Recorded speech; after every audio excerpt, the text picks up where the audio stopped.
Hello বন্ধুরা, আসসালামু আলাইকুম। কেমন আছেন আপনারা? আশা করি আপনারা সবাই ভালো আছেন। আজকে আমি আপনাদেরকে দেখাবো আমার বাড়িতে কত কাজের ব্যস্ততা। আমাদের বাসায় আজকে ছাদ ঢালাইয়ের কাজ চলছে। অনেক লোক, অনেক মিস্ত্রি কাজ করছে। আর তাদের জন্য রান্না-বাড়ার আয়োজন করা হচ্ছে। যেহেতু অনেক মানুষের আয়োজন, সুতরাং রান্না-বাড়াও অনেক করা হচ্ছে। আর কিভাবে ছাদ ঢালাই দেওয়া হচ্ছে সব আজকে আপনাদের সঙ্গে শেয়ার করব। তো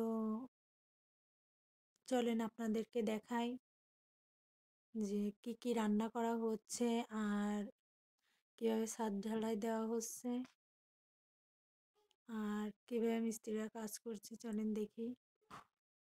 এই দেখুন রান্নাঘরে রান্না করা হচ্ছে, রান্নার জন্য গোছানো হচ্ছে। হুম, যেহেতু অনেক লোকের রান্না তা অনেক কিছু তৈরি করা হচ্ছে। ভাজি, ডাল, গরুর গোশ, ভাত এগুলো আর কি রান্না করা হবে। তার আয়োজন করা হচ্ছে। হ্যাঁ, এখানে আমরা সবাই হাতে পাতে কাজ করছি। আর বাহিরের চুলায় ডাল রান্না করা হচ্ছে। অনেক ডাল আর বাইরে রান্না করা হচ্ছে। এইখানে ঢালাইয়ের জন্য যে মিক্সারটা তৈরি করা হচ্ছে সেটা নিচেই হচ্ছে। আর আমাদের বাসায় ভিতরে জায়গাটা একটু কম, সেই জন্য নিচে এটা করা হচ্ছে বাড়ির ভিতরে। আর উপরে মিস্ত্রিরা কাজ করছে। এই দেখুন এইখান থেকে উঠানো হচ্ছে, উঠিয়ে এই পাশে নিয়ে আসা হচ্ছে।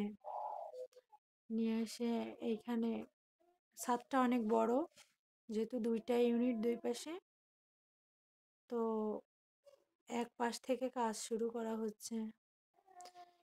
এই যে এইখান থেকে ওই মিক্সারগুলো উঠানো হচ্ছে আর তারপরে নিয়ে ছাদের ওই পাশটাতে রাখা হচ্ছে। হ্যাঁ, আজ এই পর্যন্তই। আল্লাহ হাফেজ।